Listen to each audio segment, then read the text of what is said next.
मंत्र पाठ। ओ सहनातु सहनौ भुनक्तु सह वीर्यं करवावहै तेजस्विनावधीतमस्तु मा विद्विषावहै। ओम शांति शांति शांति। प्रथम वृत्ति की 445वीं कक्षा, 7वें अध्याय की दूसरे पाद में 90 सूत्र तक हो चुके हैं। पूछना है कुछ? 90 हुए हैं ना सूत्र? जी अच्छा।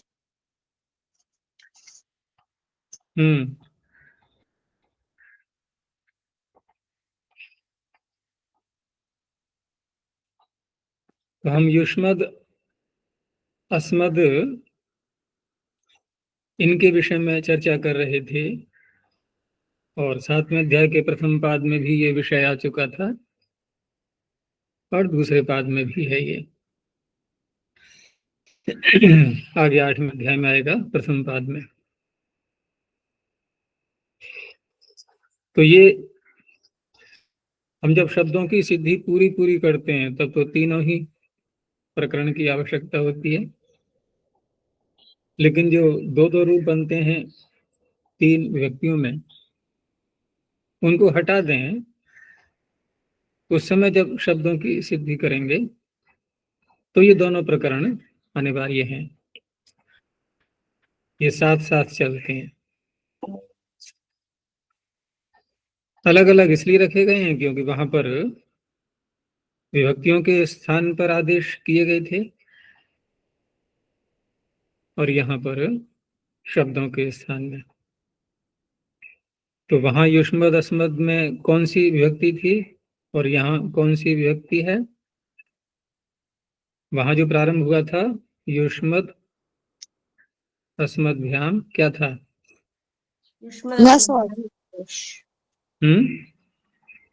युष्मदस्मद्भ्याम नसोष। तो वहां पंचमी थी, ठीक है ना। यहाँ जो प्रारंभ हुआ था युष्मदस्मदो रणादेशे, यहाँ षष्ठी से प्रारंभ हुआ था। अब ये जो दूसरा प्रकरण है इसमें भी हम दो भाग करते हैं इसके।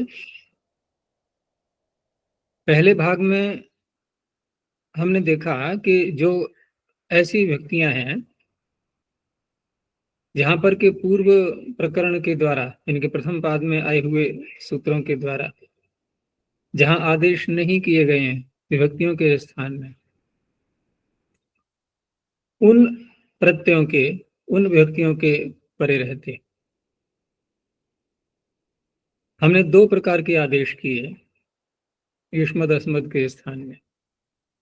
एक तो आकार किया, ठीक है ना, दकार को ही होना है आकार। उसके कितने सूत्र थे? 3। युष्मदस्मदोरणादेशे द्वितीयायाम च प्रथमायाश्च द्विवचने भाषायाम। एक किया था हमने दकार के स्थान पर यकार, ठीक है ना, उसके लिए एक ही सूत्र था योची। लेकिन ये दोनों आदेश आकार हो अथवा यकार हो, ये तब हो रहे थे जबकि विभक्ति कैसी होनी चाहिए थी आगे, जिसके स्थान पर कोई भी आदेश नहीं किया गया है। तो ऐसी व्यक्तियों को हमने दो भागों में बांट दिया, एक हलादी विभक्ति, दूसरी आजादी। हलादी कहा नहीं गया था लेकिन आजादी कहने से हलादी अपने आप ही आ जाएगा, बचा हुआ। इतना आ गया समझ में? क्योंकि एक संपूर्ण रूप में पूरा जो खाका है ना वो भी हमारे मस्तिष्क में आना चाहिए इन शब्दों के विषय में। तो ऐसी व्यक्तियां कितनी थी? जिनके स्थान पर कोई आदेश नहीं किया गया था, वो हमने यहां देखी थी, जैसे कि युष्मदस्मदुरणादेशे में देखा हमने, ठीक है ना। वहां पर व्यक्ति देखो ज्यों की त्यों दिखाई दे रही, युष्मा भी अस्मा भी युष्मासु अस्मासु। ऐसे ही योची में भी, ठीक है ना। ये सारे जो सूत्र हैं पीछे के, तो दो प्रकार के आदेश तो हमने यहां देख लिए। अब इन दो प्रकार के आदेश करने के बाद दकार को आकार किया अथवा दकार को यकार किया। लेकिन जहां पर ये आदेश नहीं हुए, अर्थात जहां पर विभक्तियों के स्थान पर आदेश कर दिया गया है, वहां ये पीछे के चारों सूत्र इनमें से कोई भी नहीं लगेगा। अब वहां क्या होगा? जहां विभक्तियों के स्थान पर आदेश नहीं किया गया है, तो वहां दकार को ना तो आकार होगा और ना ही यकार होगा। तो युष्मद अस्मद ज्यों के त्यों स्वरूप से दिखाई देंगे, ठीक है। अब उन युष्मद द्वितीयायाम च और प्रथमायाश्च द्विवचन भाषायाम आदिष्ट में ही होंगे। देखो, पूर्व सूत्र युष्मद अस्मदोर अनादेशे, ये जो आकार करता है यहाँ तो अनादेशे स्पष्ट दिखाई दे ही रहा है हमें। लेकिन यहाँ जो आगे के दोनों सूत्र हैं, आगे के जो दोनों सूत्र आ रहे हैं, यहाँ द्वितीयायाम च और प्रथमाश्च द्विवचने भाषायाम, दोनों में ही यहाँ पर जो विभक्तियां आ रही हैं, जैसे द्वितीया सारी आ गई, तीनों वचन, और प्रथमा का द्विवचन भी आ गया। तो ये पिछले जो प्रकरण पहला वाला है उसमें सूत्र आ चुका था, ङे प्रथमयो रम, वहां पर अम आदेश किया गया था। क्योंकि यदि ये भी अनादिष्ट होते प्रत्यय, तो उस अवस्था में युष्मदस्मदुरणादेश यही कर सकता था, क्योंकि इसने किसी विभक्ति का नाम तो लिया नहीं है कि द्वितीया हो या प्रथमा हो या सप्तमी हो, कोई सी भी हो, ये तो सर्वत्र कर ही सकता था। तो केवल इन दो सूत्रों को छोड़ दो अभी, क्योंकि ये दो सूत्र तभी बनाए गए हैं जबकि विभक्ति आदिष्ट हो चुकी है, उसके स्थान पर आदेश कर दिया गया है। लेकिन मैं जो कह रहा था अभी कि जहां पर हमने युष्मद को दकार को आकार या यकार नहीं किया है, तो युष्मद शब्द पूरा हमें दिखाई दे रहा है। अब उस युष्मद के स्थान में, ठीक है ना, क्योंकि ये प्रकरण ही ऐसा था, अभी तो हमने केवल उसके एक अंश को, दकार को, अंतिम अल को हमने आकार या यकार किया था। लेकिन ये प्रकरण जो पूरा चल रहा है, ये तो युष्मद अस्मद के स्थान में होने वाले आदेशों का ही प्रकरण है। अभी तो आदेश आगे और भी आने हैं। तो अब जो आगे आदेश आएंगे उनकी एक व्यवस्था की जा रही है, ठीक है ना। दकार को आकार यकार करने के लिए कोई व्यवस्था की आवश्यकता नहीं थी, वहां तो अलंत से परिभाषा बैठी हुई है, वो आकार या यकार कर ही देगी। लेकिन अब जो हम आगे युष्मद अस्मद के स्थान पर आदेश करेंगे, तो वहां के लिए व्यवस्था की जा रही है, वो सूत्र है आगे म पर्यंत से। यहां से प्रारंभ करेंगे हम। तो म पर्यंत षष्ठी एक वचनांतम, अभी आदेश कहे नहीं गए हैं, तो प्रश्न उठेगा पीछे क्या था फिर ये, दकार को आकार और यकार, ये भी तो आदेश ही थे। वो एक देश को एक सामान्य आदेश वैसे कहे जाएंगे, वो वहां की व्यवस्था की आवश्यकता नहीं थी। तो आगे जो आदेश होंगे अब, तो म पर्यंतस्य, मह पर्यंतः यस्य, म में अ उच्चारण के लिए मकार ही लेना है हमें, म वर्ण नहीं लेना है, मकार लेना है। तो अग्रे वक्ष्यमाणाः आदेशाः म पर्यन्तस्यैव भवन्ति। तो युष्मद में म पर्यंत तक का भाग लेना है, तो क्या बचेगा? अध भाग शेष बचेगा। जो भी आदेश होंगे वो म पर्यंत को होंगे। पीछे जो किए थे हमने वो दकार को किए थे। तो दो तरह के आदेश हैं यहाँ पर इस प्रकरण में, एक दकार को होने वाले आदेश जो कि दो हैं, और दूसरे म पर्यंत को होने वाले आदेश। जब दकार को हम आदेश करते हैं, ठीक है ना, तो उस अवस्था में शेष लोपः सूत्र जो पीछे आया था उसको नहीं लगाते, क्योंकि शेष लोपः शेष शब्द बोल रहा है, और शेष शब्द हम दो प्रकार से घटाएंगे। एक तो शेष वो है जहां पर किसी व्यक्ति को कोई आदेश नहीं किया गया और दकार को आकार हो चुका है, ठीक है ना, एक तो वो शेष है। और योची को भी उसी क्षेत्र में ले लो, क्योंकि योची भी ये दकार को यकार कहाँ कर रहा है, वो भी अनादिष्ट व्यक्ति पर रहते ही कर रहा है, लेकिन जहां आदेश हो चुका है वहां पर भी तो दकार को आकार हुआ था ना। तो इन सब को मिला करके जहां भी दकार को हमने आकार कर दिया हो या यकार कर दिया हो उसको शेष नहीं कहा जाएगा। जहां दकार को आकार यकार नहीं किया है ऐसी विभक्ति जब आगे आएगी, ठीक है ना, उसे कहेंगे हम शेष विभक्ति। ये शेष सप्तमी है या पीछे वाले में शेष विभक्ति। अब वो शेष विभक्ति आदिष्ट होगी या अनादिष्ट होगी, उसके स्थान पर कोई आदेश कर दिया गया होगा या नहीं किया गया होगा, क्या समझ में आता है?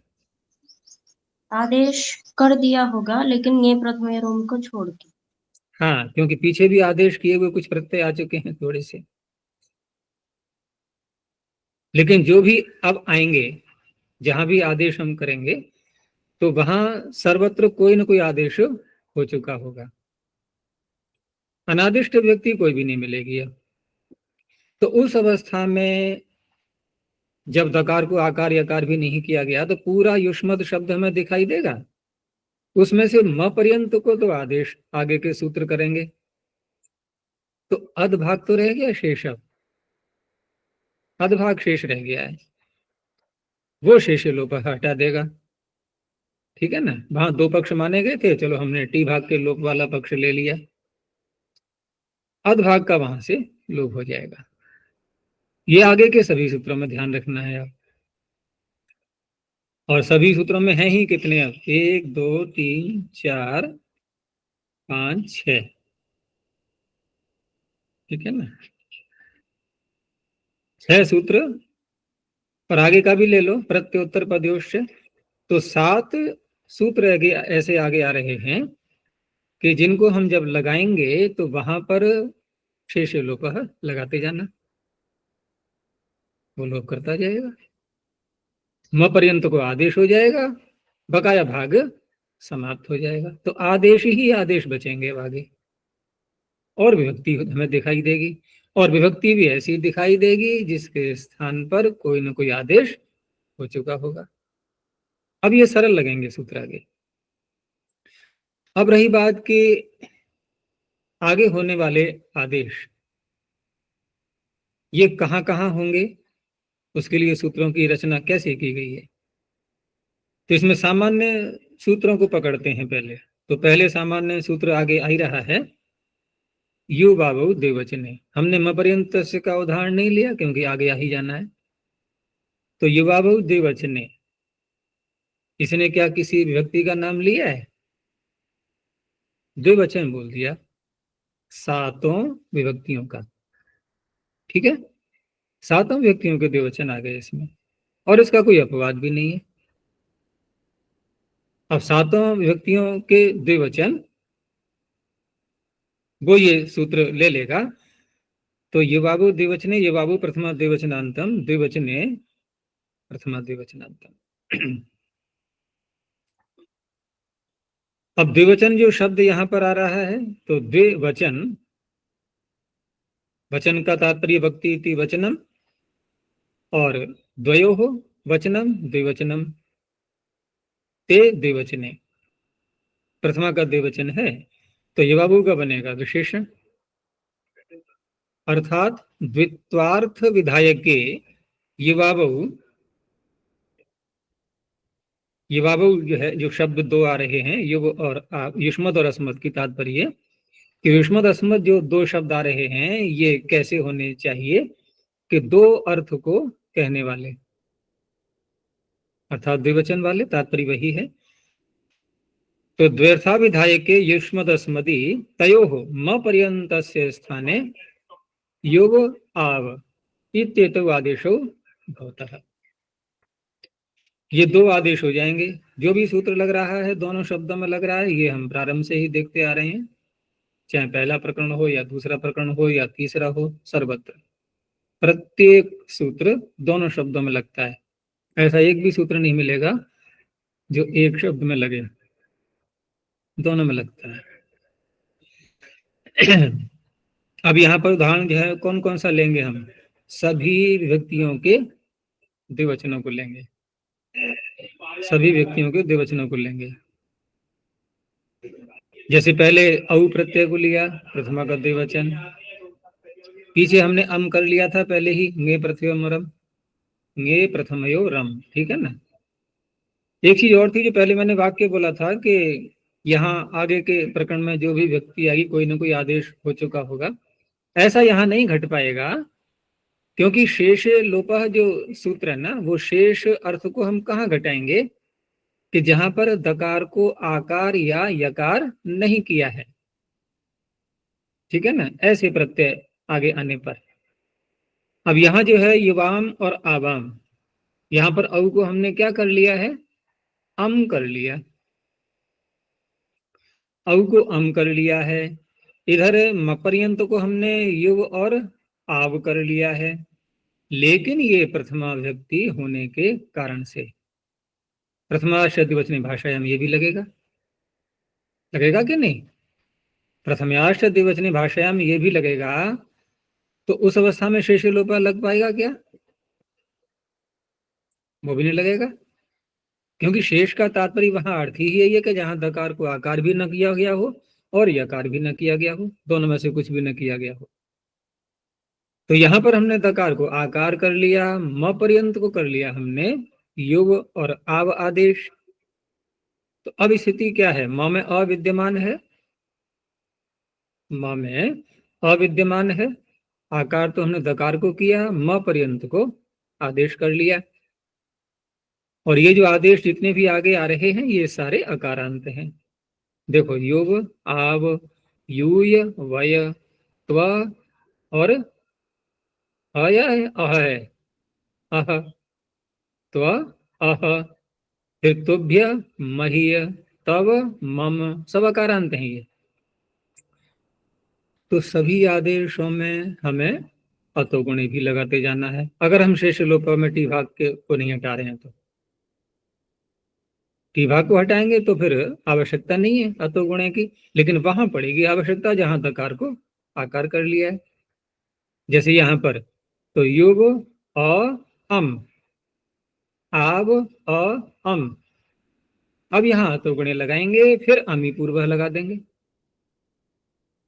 अमी पूर्व ये नहीं कहता है कि द्वितीय का जो अम है वही हो, अम तो कहीं भी हो। वहां द्वितीय का नाम है क्या कि द्वितीय व्यक्ति का एक वचन अम? कुछ नहीं। यहाँ तो पांचवा कितनी जगह आ रहे हैं हम? ङे प्रथमयोरम, 7 प्रत्यय लिए इसने, तो 7 है कि नहीं है? 7 जगह किया है इसने अम। तो अतोगुणे और अमी पूर्व लगाते जाओ।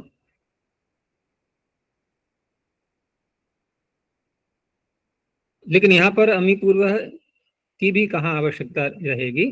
जैसे योग और अ और द को आ, अतोगुणे लगा दिया, योग आ, ठीक है ना। वैसे अमी पूर्व लग जाएगा, क्योंकि वो ऐसा तो नहीं कहता कि ह्रस्व हो दीर्घ हो, पूर्व जैसा हो वैसा हो जाएगा। जैसे नदी के रूप चलाते हैं तो कैसे चलाते हैं? द्वितीय के एक वचन में क्या बनता है? नदी, नदीम। नदीम बनता है तो दीर्घ हो गया, दीर्घ पूर्व है दीर्घ हो जाएगा, ह्रस्व है तो ह्रस्व हो जाएगा। तो अमी पूर्व को कोई वो नहीं है आपत्ति, वो सब जगह लग जाएगा। तो युग आ और अम, तो पहले लगाएंगे मकः सवर्णे दीर्घ और फिर अमी पूर्व। तो ऐसे ही द्वितीय का द्विवचन, दो ये आ गए। अभ्याम कितने स्थान पर आएगा? 3 स्थानों पर। अभ्याम ऐसा प्रत्यय है कि जिसके स्थान पर कोई आदेश ही नहीं हुआ है और अजादि प्रत्यय भी नहीं है, तो लग जाएगा युष्म दस्म अनादेश। ठीक है ना, वो तकार को आकार कर देगा। अब दकार को आकार कर देगा तो कौन कौन से सूत्र लगाने हैं हमें? देखो, योग, अ, आ और भ्याम। तो अतोगुणे और अकह सुवर्णे दीर्घ। ठीक है ना, युवाभ्याम, अवाभ्याम। तो 3 ये हो गए, 2 वो हो गए, 5 और 2 हैं ओस। तो ओस में भी अब ये क्योंकि ऐसा है जिसको कोई आदेश नहीं हुआ है और आजादी भी है, अब योची लग जाएगा। तो योची दकार को यकार कर देगा। यहां केवल हमें एक ही सूत्र लगाना है, अतोगुणे। ठीक है ना, अतोगुणे तो लगाना पड़ेगा ना, माँ में अविद्यमान है तो युवयो हो, आवयो हो। तो इस तरह से इस सूत्र का तो कोई अपवाद मिला नहीं, सारे द्विवचन आ गए इसमें। अच्छा जी, म पर्यंतस्य इसमें म में अभी स्वीकार किया गया है ना? नहीं, माँ में अस्वीकार नहीं किया गया है। मकार में माँ में जो अ है ये उच्चारण के लिए है। तो हल हल तक लेंगे हम, युष्म हलंत, युष्म और अस्म तक, यहां तक आदेश करेंगे। अब देखो एक आगे सूत्र आ रहा है, त्वमाव एक वचने। जैसे इसने कहा था युवा द्विवचने, वो कह रहा है त्वमाव एक वचने, तो सारे एक वचन ले लिए थे उसने। ठीक है ना, उसने सारे एक वचन ले लिए, बहुवचन का कोई भी सूत्र नहीं है। यह है जो बहुवचने कह रहा हो, ऐसा एक भी नहीं है। द्विवचने का हो गया, एक वचने का हो गया। बहुवचने कह करके तो कोई नहीं है, लेकिन बहुवचन का एक सूत्र, बहुवचन का प्रत्यय लेने वाला, वो आगे आ रहा है, यूय वयौ जसी। अब इसका तात्पर्य यह है कि अन्य जितने भी और बहुवचन रह गए, 6 व्यक्तियां और रह गई ना, उनके बहुवचनों में, उनके बहुवचन के पर रहते कोई भी आदेश नहीं किया गया है। ठीक है ना, द्विवचन सारे आ गए, बहुवचन में केवल जस आएगा, एक वचन का भी बाद में देखेंगे। बहुवचन का निर्णय हो गया, केवल एक जस के पर रहते। तो यूय वयौ जसी, यूय वयौ प्रथमा द्विवचनांतम, जसी सप्तम एकवचनांतम। तो जसी परतः युष्मदस्मदोः स्थाने म पर्यन्तस्य यूय वय इत्येतौ आदेशो भवतः। अब यहां जस, जस के स्थान पर भी अम हो चुका है।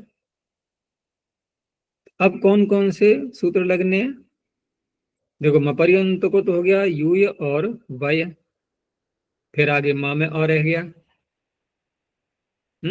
इधर अम आदेश हो गया।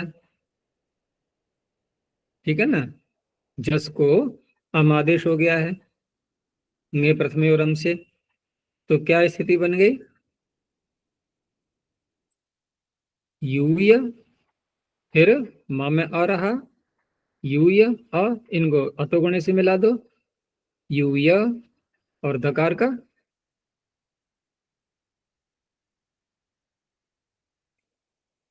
धकार को कोई आदेश किया गया यहाँ पर? नहीं, नहीं किया गया। न तो आकार किया गया, न यकार किया गया। क्यों नहीं कर पाए? आदेश क्यों नहीं नहीं। कर पाए? क्योंकि हाँ, व्यक्ति नहीं। का, व्यक्ति के स्थान पर आदेश हो चुका है। ठीक है ना, और जो 2 सूत्र थे भी पीछे, द्वितीयायाम च प्रथमाश्च द्विवचनी भाषायाम, इन दोनों में से आया नहीं किसी में भी। तो योची क्यों नहीं लगा रहे फिर? योची भी नहीं लग पाएगा, वो भी आदिष्ट विभक्ति में नहीं लगता। आजादी प्रत्यय तो है, लेकिन वो आदिष्ट विभक्ति में नहीं लगता। तो अब यहाँ पर यदि हम शेष लोप से, जैसे टी भाग के लोप का पक्ष था हमारा, अगर उसको ले लेते हैं तो अतोगुणी की आवश्यकता नहीं पड़ेगी। ठीक है ना, अध भाग को हटा दो। अब रह गया यूय और अम। अब अमी पूर्व लगा लो, तो यूयम और वयम, ये दोनों बन गए। तो ये बहुवचन का भी निर्णय हो गया, केवल एक ही प्रत्यय है। आगे सर्वत्र देखो अच्छा एक बार कि अन्य 6 व्यक्तियों में क्या युष्मद अस्मद हम ज्यों के त्यों बोल रहे हैं या नहीं? युष्मान, अस्मान, युष्माभि, अस्माभि, आगे युष्मभ्यम, अस्मभ्यम, युष्माभ्याम अस्मभ्याम। अस्मत्। हाँ, युष्मद, अस्मद, युष्माकम, अस्माकम, युष्मासु, सब में आ रहा है, कहीं कोई आदेश नहीं। एक वचन में सभी जगह आदेश होने, क्यों? क्योंकि एक तो आ गया उत्सर्ग सूत्र, अन्य अपवाद हैं ठीक है, लेकिन कुछ ना कुछ तो होना ही है ना, या तो अपवाद वाला होगा, नहीं तो उत्सर्ग तो बैठा हुआ है ही, तो मावेक वचन है। तो इस तरह से द्विवचन और एक वचन यहाँ सर्वत्र आदेश होते हैं, बहुवचन में केवल जस पर रहते ही होता है। तो तमावेक वचन के अपवाद, अब जो अपवाद आएंगे वो एक ही वचन के आएंगे। तो 3 सूत्र ये आ रहे हैं अपवाद के। तो आहौसौ तुभ्यम मह्यौ गई और तब ममौ ngसी, ये अपवाद के आ रहे हैं। तो त्वाहौ प्रथमा द्विवचनांतम, सौ सप्तम एकवचनांतम। सौ परतः, सौ व्यक्तौ परतः युष्मदस्मदोः स्थाने म पर्यन्तस्य त्व अह इत्येतौ आदेशो भवतः। यहाँ पर भी ङे प्रथमयोरम लगाना ही है। तो ङे प्रथमयोरम लगाएंगे तो अब ये लग नहीं पाएगा सूत्र योची। तो यहाँ पर भी मपर्यंत को ये आदेश कर दिए, त्व और अह और अधभाग को शेष लोपा से हटा दिया। अब केवल एक और लगाना रह गया, अमी पूर्वः, ठीक है। तो त्वम अहम, ये और भी दे दिए हैं इन्होंने साथ में उदाहरण यहाँ पर, परमत्वम, परमाहम, अतित्वम और अत्यहम। तो परमत्वम में कौन सा समास करेंगे? कर्मधारय, ठीक है ना, कर्मधारय समास करके यहाँ पर भी युष्मद वस्मद के स्थान पर आदेश हो गए। ऐसे ही अतित्वम और अत्यहम है। तो ये उदाहरण इसलिए भी दे दिए हैं क्योंकि यहाँ पर तदंत मान करके ये शब्द इसके अंत में आते हैं, वहां पर भी ये सूत्र लगते हैं, ये दिखाने के लिए।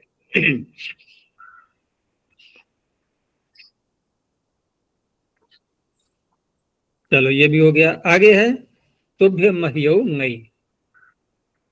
तो सु का यो हो गया और अम का कोई सूत्र नहीं है। अम का कोई सूत्र नहीं है, तो अम का कौन सा लगेगा फिर? तो अमावेक वचन है। त्या का कोई सूत्र नहीं है, वहां कौन सा लगेगा? तो अमावेक वचन है। ङे का ये आ गया, तुभ्य मह्यौ ngई। तुभ्य मह्यौ प्रथमा द्विवचनांतम, ngई सप्तम एकवचनांतम। ङे का सप्तमी में ngई। तो युष्मदस्मदोः म पर्यन्तस्य तुभ्य मह्य इत्येतावादेशो भवतः ngई विभक्तौ परतः। अब यहाँ पर ङे के स्थान पर भी ङे प्रथमयोरम लगाएंगे, हम आदेश हो गया। अब योची सूत्र लग नहीं पाएगा, तो शेष लोपः टी भाग को हटा देगा, फिर अमी पूर्व लगा करके तुभ्यम मह्यम, सरल है ये। और साथ में समासांत होने पर भी परम तुभ्यम, परम मह्यम, अति तुभ्यम, अति मह्यम, ये बन जाएंगे। एक और रह गया अपवाद, तब ममौ ngसी। तब ममौ प्रथमा द्विवचनांतम, ngसी सप्तम एकवचनांतम। ngसी परतः युष्मदस्मदोः स्थाने तब मम इत्येतो आदेशो भवतः। अब ngस के स्थान पर भी आदेश होना है, युष्मदस्मभ्याम ngसोष। अब अश आदेश जब हो गया, अब योची सूत्र लग नहीं पाएगा। योची नहीं लगेगा तो शेष लोपः अधवा को हटा देगा। तो इस तरह से तब और अ। अब यहाँ पर अतोगुणे लगाना है हमें एक बार, क्योंकि अ आदेश हुआ है वो दोनों मिलकर के तब मम। ऐसे ही परम तब परम मम, अति तब अति मम। अब तीन ये यहाँ पर आ गए एक वचन के, सु आ गया, ङे आ गया और ङस आ गया। अन्य जितने भी रह गए वहां के लिए आगे का सूत्र है। अब एक वचन के जितने प्रत्यय रह गए सब। तो तमाव एक वचने, त्वमौ प्रथमा द्विवचनांतम एक वचने सप्तम एक वचनांतम। जैसे पीछे था द्विवचने, ऐसे ही यहाँ पर एक वचने। तो एकार्थ के, एकार्थ विधायके है, ये युष्मदस्मदि तयोः म पर्यन्तस्य त्वम इत्येतौ आदेशो भवतः। अब यहाँ व्यक्ति को देखना है, मैं व्यक्ति के स्थान पर कोई आदेश हुआ है या नहीं हुआ है। तो जैसे पहला उदाहरण हम कौन सा लेंगे, सु का तो पीछे आ चुका है, द्वितीय व्यक्ति का आया अम। तो अम को कोई आदेश हुआ है या नहीं? अम को भी तो अम हुआ है, अम को भी अम आदेश हुआ है। तो अम को भी अम आदेश हुआ है, तो उस अवस्था में अभी योची तो लगेगा नहीं। कोई ये कह सकता है ना कि अम को हम आदेश करने की आवश्यकता क्या है?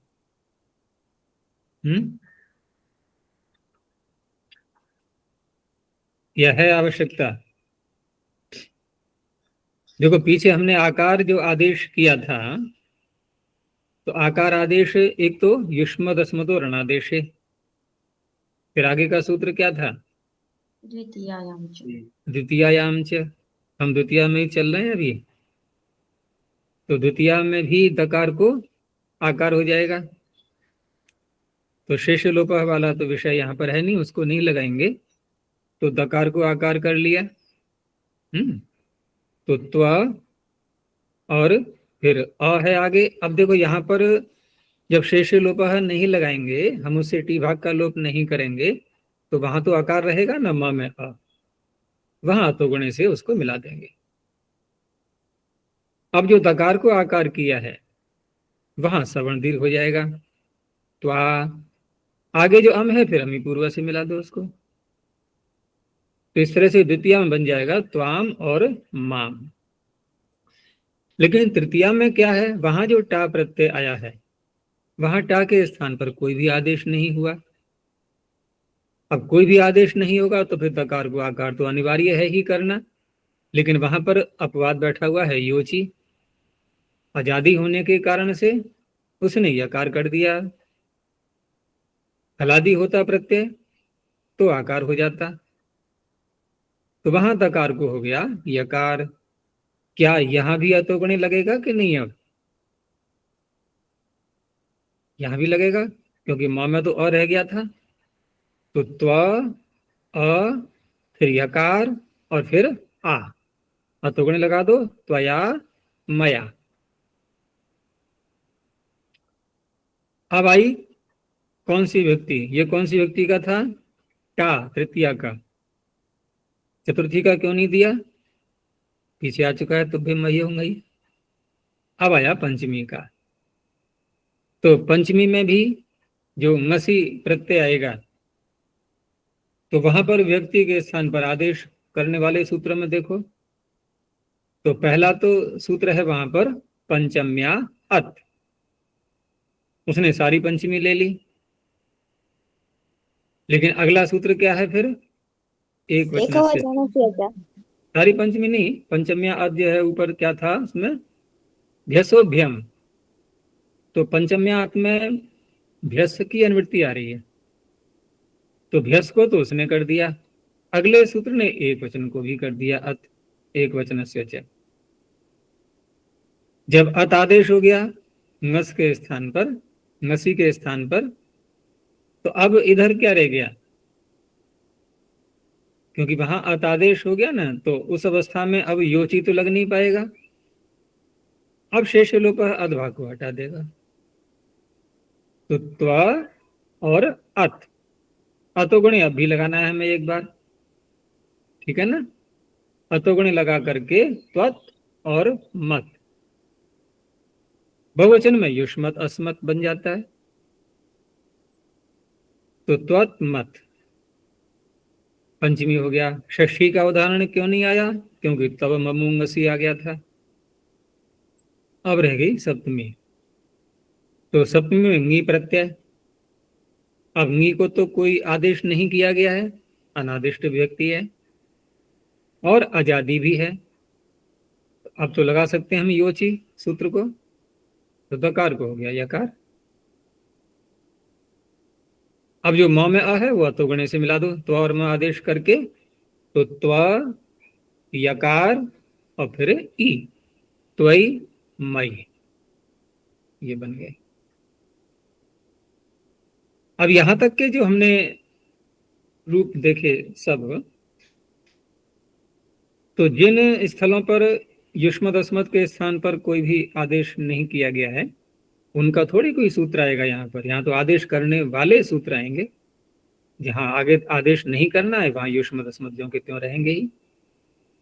तो अब कौन सा रूप रह गया है इसमें? सभी बना के देख लिए हमने, और जो दो दो बनते हैं वो फिर 8वें अध्याय में आ जाएंगे। वहां पर उनके 4 सूत्र आएंगे पहले ही पाठ में 8वें अध्याय के, उनको वहां देख लेंगे। तो इस तरह से अगर हम देखें तो पाणिनि की अष्टाध्यायी में सबसे अधिक सूत्र इन 2 शब्दों की सिद्धि के लिए ही हैं, ठीक है ना। ऐसे ऐसा और कोई भी शब्द नहीं है जिसके लिए इतने सारे सूत्र आए हुए हों, क्योंकि ये जो सूत्र हैं जितने हम बोल रहे हैं इन 2 शब्दों की सिद्धि के लिए, ये इन 2 के अतिरिक्त कहीं लगते हैं क्या? कहीं भी नहीं लगते हैं। अन्य जो शब्दों की सिद्धि करते हैं वहां तो एक सामान्य सूत्र होते हैं, वो तो बहुत सारे अनंत शब्दों में लगते हैं। ये केवल 2 शब्दों में ही लगते हैं। सब मिलाकर के कितने सूत्र हैं? एक बार गिनती की थी हम लोगों ने, कितने थे ये? पहले प्रकरण में कितने हैं? युष्मद अस्मद्भ्याम नसोष, यहां से जो प्रारंभ हो रहे थे। 7 है। 7 थे वहां पर। और यहाँ कितने हैं? ये यहाँ प्रत्युत्तर पदयोष्ठ तक ले लो। 13 हैं? 13 13 यहाँ पर हैं, 4 आ गए हैं, 24 सूत्र हैं ये सब। 24 सूत्र हैं। तो ये तो हो गए व्यक्ति परे रहते होने वाले आदेश। अगला सूत्र कुछ और विषय को थोड़ा व्यापक कर रहा है कि प्रत्ययोत्तर पदयोश्च, प्रत्योत्तर पदयोः सप्तमी द्विवचनान्तम च अव्यपदम।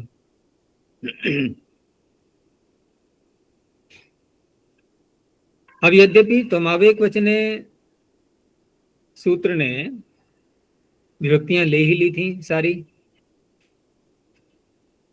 तो व्यक्तियों के परे रहते तो वो आदेश कर ही सकता है। और यहां जब हम कह रहे हैं हम प्रत्यय या उत्तर पद परे रहते, तो यहां पर भी क्या विभक्ति है नहीं है? आगे अभी देखेंगे। तो प्रत्योत्तर पदयोः सप्तमी द्विवचनान्तम च विपदम प्रत्यये उत्तर पदे च परतः। प्रत्यय एक अलग से शब्द है, ये उत्तर पद अलग है। उत्तर पद जब बोलेंगे तो इसका तात्पर्य है समास किया हुआ शब्द। प्रत्यय बोला है हमने, तो प्रत्यय भी कौन से आ सकते हैं? ये प्रत्यय क्या हम सु ओजस आदि लेंगे? भाई इनके तो सूत्र आ ही चुके सारे। प्रत्यय तो ये भी हैं, लेकिन इनको यहां ग्रहण नहीं करना है, इनका तो वर्णन सारा हो चुका है। तो कौन से प्रत्यय लेंगे अब? कौन से प्रत्यय आएंगे फिर अब? क्या तीसरे अध्याय के प्रत्यय देखें? वो धातुओं से आते हैं। तो किए तो यहीं जाएंगे प्रातिपदिकों से चौथे 5वें अध्याय में, लेकिन चौथे 5वें अध्याय में भी कौन से प्रत्यय होंगे? प्रश्न ये भी उठेगा। चौथे 5वें अध्याय में भी कौन से प्रत्यय आएंगे? तो कोई भी आ सकते हैं वहां तो, ठीक है ना, कोई भी आ सकते हैं। लेकिन जो भी आएंगे वो समर्थ व्यक्ति से ही तो लाते हैं। अर्थात इन शब्दों के आगे कोई ना कोई विभक्ति तो आएगी वहां पर भी, तो विभक्ति तो वहां भी मिल जाएगी। लेकिन इस सूत्र का जो आरंभ किया गया है वो किया ही इसीलिए गया है कि केवल विभक्ति का अधिकार होने के कारण से विभक्ति मात्र परिणयते, वहां तो पूर्व सूत्र आदेश कर ही देंगे, यहाँ तो एक ही सूत्र लेना है हमें, तमावेक वचन है, वो आदेश कर ही देगा। लेकिन उसके अतिरिक्त अन्य स्थलों पर भी अन्य प्रत्ययों के परिणयते भी और उत्तर पद परिणयते भी ये आदेश हो जाए, उसी के लिए इसका आरंभ किया गया है। अब यदि ये कहें कि उसकी भी क्या आवश्यकता है,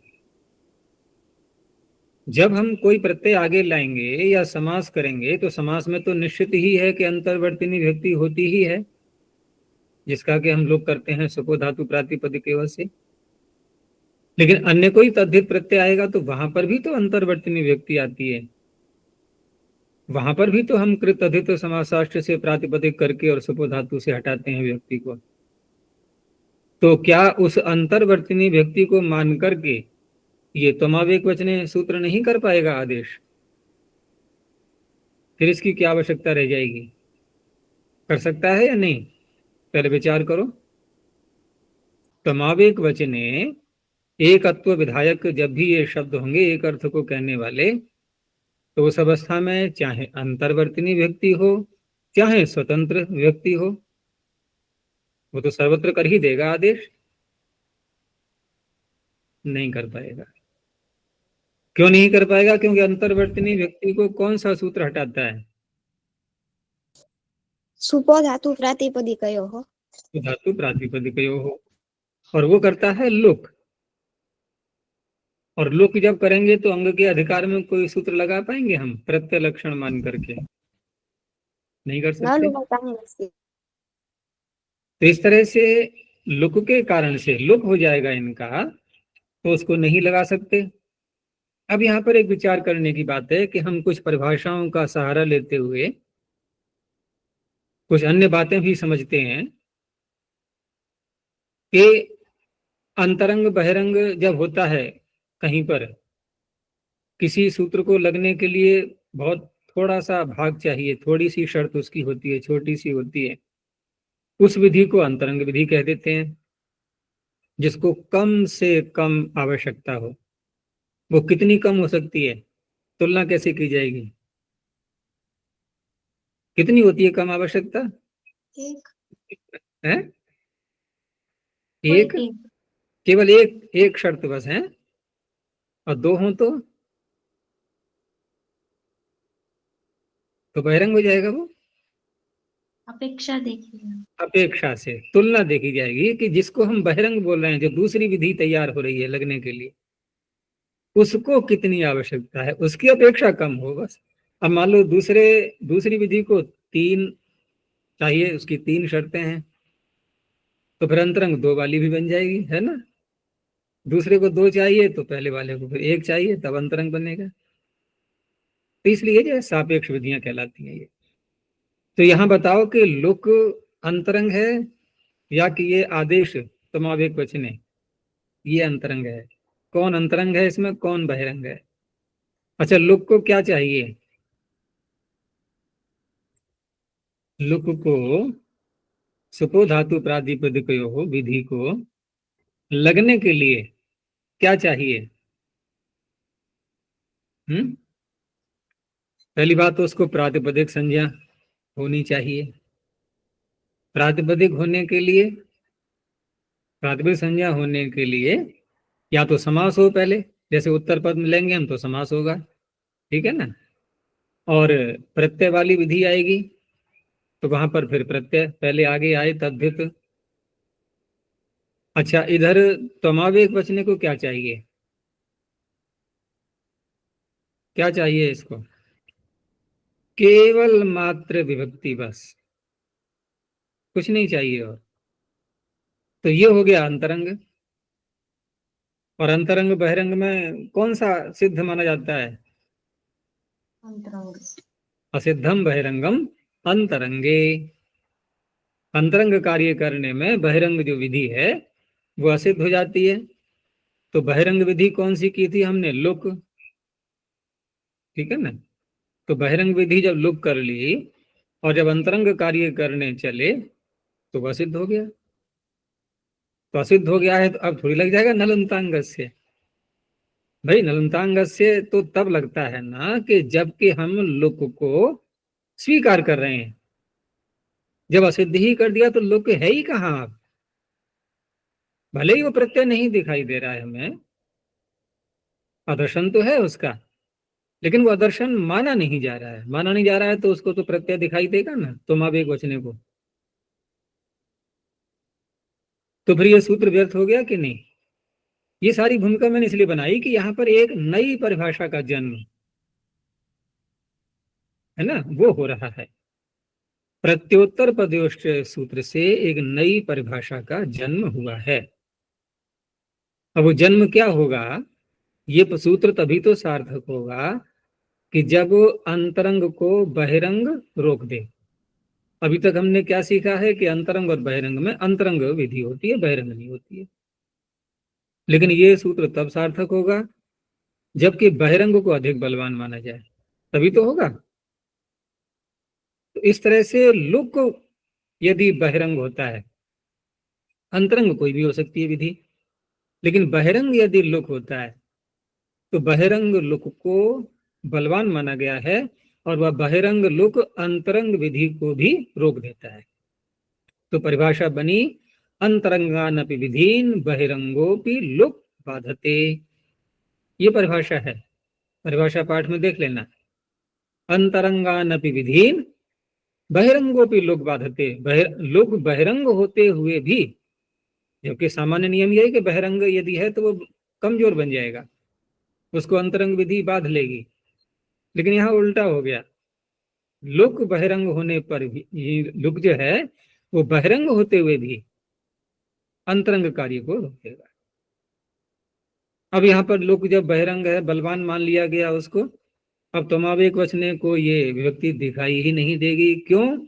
उसका तो लुक हो चुका है, नलमतांग से स्थानीवत होने नहीं देगा, क्योंकि हम अंगस्य के अधिकार में चल रहे हैं। इसलिए इस सूत्र का निर्माण हुआ है। अब ये सार्थक हो गया। अब उदाहरण देख लो इसके। तो तब अयम, ये तो अर्थ दिखाया, तद्धित प्रत्यय लाते हैं तो अर्थ दिखाते हैं ना पहले। तो तब अयम कौन सा अर्थ है, ये कौन सा है तद्धित का अर्थ? तस्येदं। तस्येदम, तस्य इदम। इस तद्धित के अर्थ में अब प्रत्यय कौन सा आएगा? तो तस्येदम तो अण प्रत्यय करता है ना, तो वहां पर इसके लिए सूत्र कौन सा है? वृद्धाच्छ। तो ये वृद्ध हो गया, ये वृद्ध हो गया किससे? त्यदादीनि च। वृद्ध यस्य चामादेश तद वृद्धम त्यदादीनि च।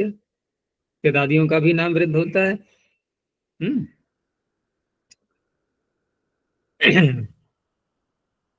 उसमें जब पहले पत्र बहुत लिखते थे ना, अब तो पत्र लिखने की परंपरा ही छूट गई। आगे की नई जनरेशन आएगी, वो कहेगी ये पत्र क्या होता है, पत्र चिट्ठी। वो समझेंगे ही नहीं क्या होते हैं ये। तुम लोगों ने तो लिखे होंगे पत्र, नहीं लिखे हैं किसी ने? तो नई जनरेशन के अपने को मान रहे बिल्कुल हैं। बहुत चलते थे पत्र। हमारे गुरुजी जो आचार्य विजयपाल जी थे, उनका तो एक नियम था, एक समय था उनका, क्योंकि पत्र आते रहते थे बहुत सारे, तो उनका उत्तर देने का एक उन्होंने समय निर्धारण कर रखा था। ऐसा नहीं कि पत्र आया तुरंत और उत्तर देने लगे, ऐसे नहीं। पत्र आगे ठीक है रखे हैं, जब समय आएगा तभी उत्तर उनका। तो उनका एक समय था, क्योंकि उनका पूरी दिनचर्या बंधी हुई थी कि कितने बजे सो उठना है, कितने बजे टहलना है, कितने बजे शौचालय जाना है, सब घड़ी देख देख करके पूरा कार्य। कितने बजे प्रातराश करना है, भोजन, फिर विश्राम। भले ही कोई उनके पास न हो, लेकिन उनके जो छात्र थे, अगर उनसे कोई पूछता कि आचार्य इस समय क्या कर रहे होंगे, तुरंत समय देख करके वो बता देते थे वहीं से कि इस समय ये कार्य कर रहे होंगे, क्योंकि उनका निर्धारण था पूरा, कब समाचार पत्र पढ़ना है, कब विश्राम करना है। फिर भोजन विश्राम करने के बाद विश्राम से कब उठ जाना है, उसमें फिर पानी पीते थे। तो एक छात्र तैयार रहता था गिलास लिए हुए वहां पर, तैयार के उठने वाले हैं आचार्य जी अब पानी पियेंगे। तो ऐसे ही पत्रों के उत्तर देने का उनका समय था। अब तो फिर पत्र समाप्त हो गए। तो पत्र लिखते हैं तो उसके अंत में क्या लिखते हैं, भवदीय लिखते हैं कि नहीं। तो भवत भी तो वृद्ध है ना, क्यों है ये वृद्ध, ये भी तो आता है त्यदादिगण में, अंत में आता है नहीं, भवतु भवत शब्द। तो इस तरह से यहाँ पर वृद्ध संज्ञा होने के कारण से छ प्रत्यय हो गया। अब यहाँ पर व्यक्ति कौन सी थी, अंतर्वर्तिनी, युष्मद नस, अस्मद नस, और आगे था छ प्रत्यय। अब यहाँ पर अंतर्वर्तिनी व्यक्ति तो हट गई, क्योंकि तद्धित प्रत्यय है आगे, कृतद्धित समासाश्रय सुबो धातु प्रातिपदिक। तो इस तरह से वो बलवान ही रहा बहिरंग होने पर भी। तो पिछले सूत्र से आदेश प्राप्त नहीं हो रहा था, इसने म पर्यंत के स्थान पर एक बात और भी ध्यान देने की है, तमावेक वचने जो है ना, ये एक वचन में जो पीछे कर रहा था, तो ये भी सूत्र एक वचन में ही करेगा। यदि हम यहाँ पर विग्रह को थोड़ा बदल दें, तब अयम न बोल करके क्या बोले, युष्माकम अयम, अब लगेगा क्या ये सूत्र, या युवयो हो अयम, अब लगेगा।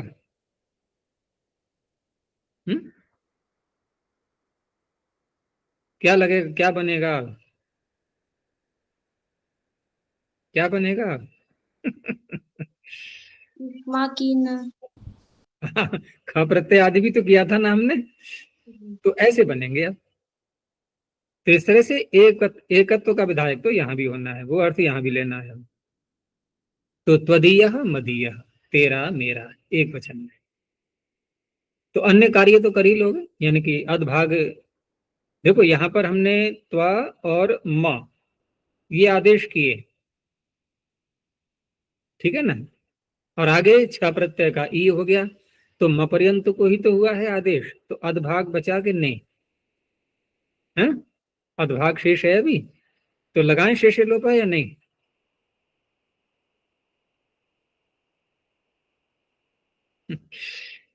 क्या कह रहा है वो, शेषे का जरा अर्थ करना, शेषे यकार का आकार विभक्ति, यकार और आकार आदेश नहीं हुए दो। ऐसी व्यक्ति हो आगे। तो पहले तो ये देखो कि व्यक्ति है भी कि नहीं,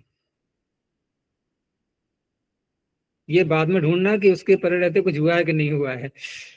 अरे व्यक्ति का तो लोक हो चुका है, और लोक को मान लिया हमने बलवान। वैसे भी यहाँ पर प्रत्यय लक्षण भी होगा नहीं, प्रत्यय लक्षण भी होगा नहीं, तो कहाँ दिख रहा है शेष लोप, कहेगा यहाँ तो कोई शेष है ही नहीं, यहाँ तो कोई व्यक्ति नहीं है, मैं शेष बोलूं किसको, यहाँ तो कोई व्यक्ति नहीं, यहाँ तो ये प्रत्यय दिख रहा है उसको, तो वो कैसे लग जाएगा। तो नहीं लगेगा, तो देखो दकार दिख तो रहा है हमें उदाहरण में। तो त्वा अद ईय, बस अतोगुणे लगाना है केवल, त्वदीय मदीय, और दिखा दिया तरफ प्रत्यय करके। अतिशयन अर्थ में करेंगे तो विग्रह वैसे ही करना है हमें, अतिशयन त्वम, क्या अर्थ हुआ इसका, इसका अर्थ क्या हुआ,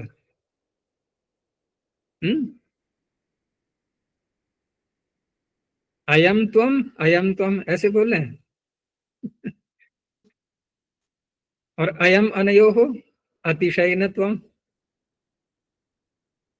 देखो तात्पर्य वही है, यहाँ अतिशय का तात्पर्य है कि दो लोग हैं हमारे सामने, और दो में एक, उसमें कुछ गुणों की उत्कर्षता कुछ तो मानेंगे ना, कौन से गुण की है वो बात नहीं हो रही है।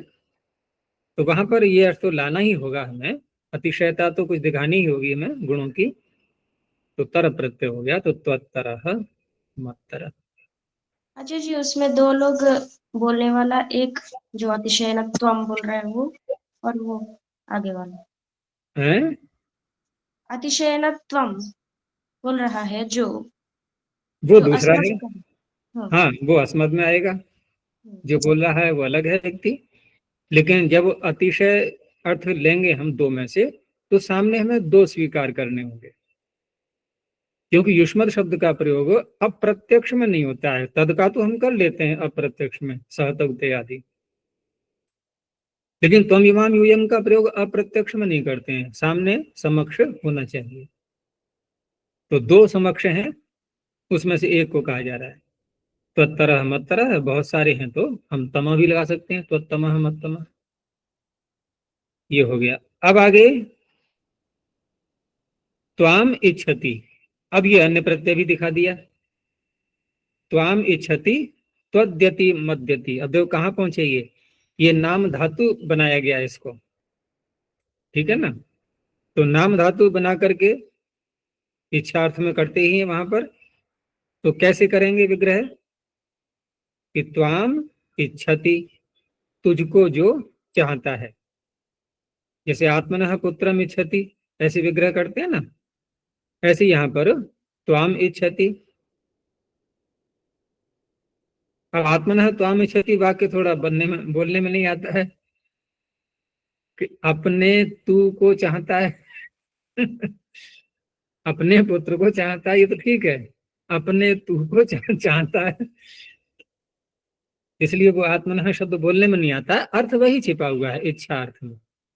तो त्वाम इच्छति, अब यहां पर युष्मद शब्द से सुपा आत्मनः के से कैसे प्रत्यय आएगा, यहां भी ऐसे ही त्वा और म आदेश हो गए, तो त्वद्यति मद्यति।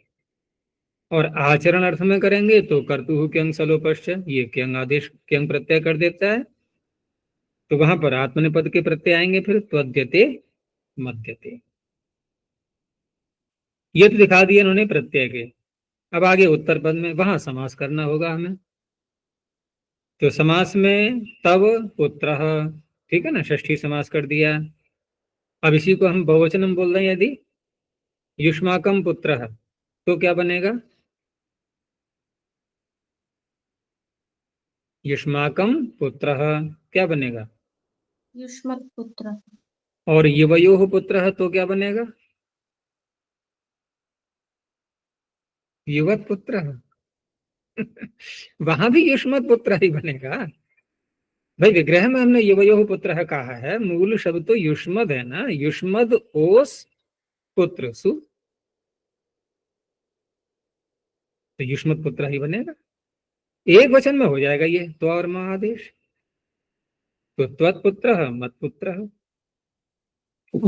जो दकार है युष्मद का अस्मद का, उसको खरीचा से दकार हो गया है। बहुरी समास का दिखा दिया, त्वम नाथः अस्य, तू नाथ है जिसका, तो यहाँ पर नाथ शब्द के साथ में समास करके त्वम नाथः मन्नाथः। अब ये कौन होगा त्वन्नाथः मन्नाथः, जो आप पास त्वं में है। नाथः यस्य या अस्य, कैसे विग्रह करें, तो वो कौन होगा। त्वम पहले तो त्वम किसी के लिए कहा जा रहा है कि त्वम नाथः यस्य, जो समक्ष है वो किसी का नाथ है, लेकिन त्वन्नाथः तो अन्य पदार्थ हुआ ना कोई, वो अन्य पदार्थ हुआ।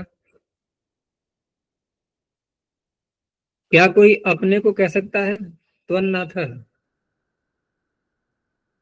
बताओ। जैसे कोई कहे अहम त्वन्नाथोस्मि, ये वाक्य सही है या गलत है, सही है। सही है। अच्छा मान लो भगवान से हम बात कर रहे हैं, ठीक है ना, भगवान के लिए त्वम का उच्चारण करते ही है, त्वम हेनः प्रताप पिता वसु त्वम माता शतक्रतो बभूविता, और भगवान हो गया हमारे लिए त्वम। त्वम नाथः यस्य, वो कौन है, वो मैं हूं, आप नाथ हैं जिसके, वो मैं हूं, तो अहम त्वं नाथोस्मि, अर्थात मेरा नाथ भगवान है, ये अर्थ हो गया इसका। ऐसे वाक्य बन जाते हैं अब इसी में अगर हम षष्ठी समास कर दें तब भी यही बनेगा, त्वन्नाथः मन्नाथः, या कुछ और बनेगा? तब भी तो यही बनेगा। जैसे पीछे कहा था ना कि तब पुत्र, और यहां बोल दिया हमने तब नाथ। ये तेरा नाथ है, ये मेरा नाथ है, ये षष्ठी समास भी होगा तब भी वही बनेगा, त्वन्नाथ मन्नाथ। वो तो विग्रह से पता लगेगा हमें क्या अर्थ कौन सा लेना है हमें। तो इस तरह से किसी भी समास में कर सकते हैं, तत्पुरुष में भी और बहुव्रीहि में भी। तो यहां तक जो है ये युष्मद् अस्मद् का ये प्रकरण ये पूरा हो चुका है। अब आगे कुछ सूत्र और रह गए हैं। इसमें आगे केदादी नाम से एक अन्य प्रकरण भी आगे चलेगा। अब इसको कल देखेंगे, अभी यहीं तक रखते हैं, ठीक है ना, क्योंकि आज जिह्वा में दर्द भी अधिक हो रहा है मेरे। प्रणव ध्वनि। ओ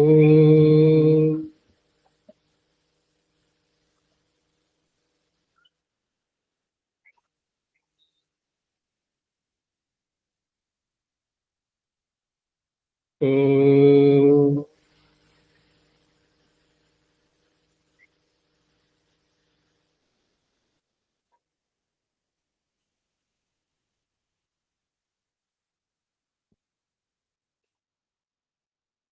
ओ